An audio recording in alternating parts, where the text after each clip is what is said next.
Welcome back to CTM with Omolola. And yes, so I'm glad that you're finally watching this because I think I made so much buzz in my video last week about the theme of the month, which is the 4 fundamental personality or temperament types, and I'm so excited. And in the last video I listed them: sanguine, the phlegmatic, the choleric, and of course the melancholy. But then the approach to this video is such that I'm going to put contradicting personalities together. So for each video you would have 2 temperaments, and of course they're on opposing ends. Now the beautiful thing is that I would want you to go along with me in these explanations, and of course if it's possible for you to think about someone that portrays 1 or 2 of the traits I might actually drop. It helps, trust me.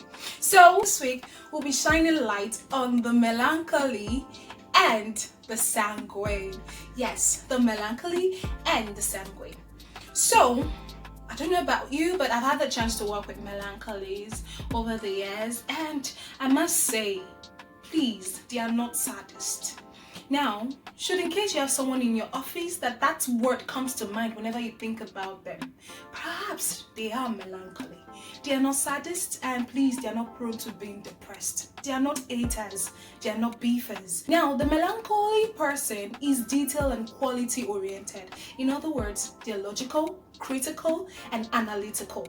Now, the fact that yes, they're all those things most of the time makes people feel like, oh, it's just too much. Are they the only one? What's the problem? But that's them. That's the way they are built. That's the way their emotions run. And yes, they're not necessarily a people-oriented person. For them, they're more concerned about the facts and the details. You know, they're people that you can't necessarily convince to come on your side without proving yourself. So justification is a language that they speak. So for whatever action you require of them, for anything you want them to do, it has to be justified. It has to be logical. So most of the time, there are the people that will say, it doesn't make sense. You know, something like that. Now, another beautiful thing, or should I say one beautiful thing that I find about that unique quality about them is, so definitely when you're around them, mistakes are not much. In other words, they are the perfectionist. And trust me, when they do things, they do it excellently well. But then it boils down to how you can then communicate with them. So for someone like that, facts and figures are things you use in communicating with them if you're in the workplace. And if it's in a relationship, of course, evidence is what you really need, because these are people that will not just take things on the surface. They dig, and that's the beautiful thing about their temperament. Yes, they don't necessarily form relationships easily because they are very cautious of people, so they don't trust people easily. But the beautiful thing is when they then eventually trust you and then they have a very good relationship with you, the great thing is that it means a lot to them. And that's the truth. And of course, it places the burden of you being responsible as well to them, because trust me, these are people that they will go at any length to make things happen for you. So yes, should in case you have that person that likes to keep to themselves because they are highly introverted, I must note that they like to keep to themselves, and sometimes it's like, okay, oh, there's this word I used to use there for one of my supervisors who's a melancholy. He said, she's difficult. Well, actually, they're not. It's just that their temperament doesn't necessarily allow some of the excesses that all the temperaments would allow. Now I'm moving down to the sanguine. So do you have someone that you love to have around, that you enjoy their company, that you're like, oh, you're like, I'm feeling this person's vibe. They have so much energy, so much enthusiasm, they're so positive, they're always shining, glowing, smiling. Watch out, that's a sanguine. And yes, the sanguine is someone who is people oriented. So they love to be around people, they love to have fun, they're the life of the party. And yes, there's some of them that they call the super sanguine. Now those who are super sanguine, people that are highly talkative by nature. So they talk a lot. At some point you feel like, okay, you know what, I need a break. So most of the time people feel overwhelmed having them around. But then for them, people is what makes them tick. So they love to meet people, they want to chat with people, they love to be your friend.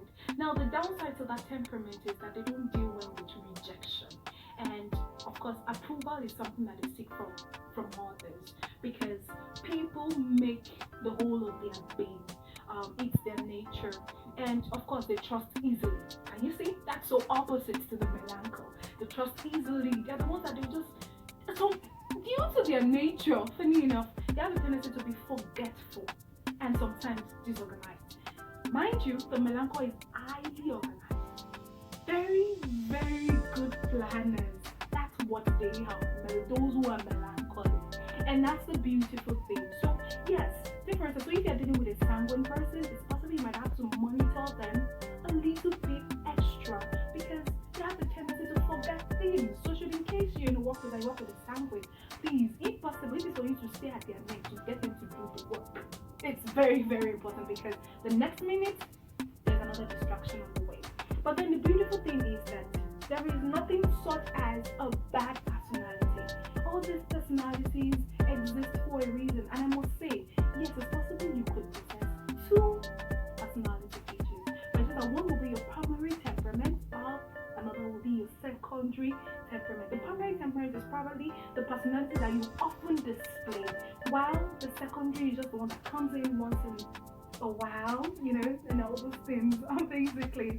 So yes, I hope we've learned one or two things about these two personalities, that is the melancholy and the sanguine. And I would like to say, the melancholy is detail and quality oriented, while the sanguine is people oriented. The melancholy is cautious, while the sanguine is easily trusted. The melancholy is not necessarily particular about relationship, while the sanguine is all in about relationship. The melancholy are perfectionist, while the sanguine person is disorganized and often forgetful. But then the beautiful thing is that these two temperaments are beautiful. And when you have them in your life, it's very important that you understand them and know the best way to communicate with them. I hope this was helpful. I look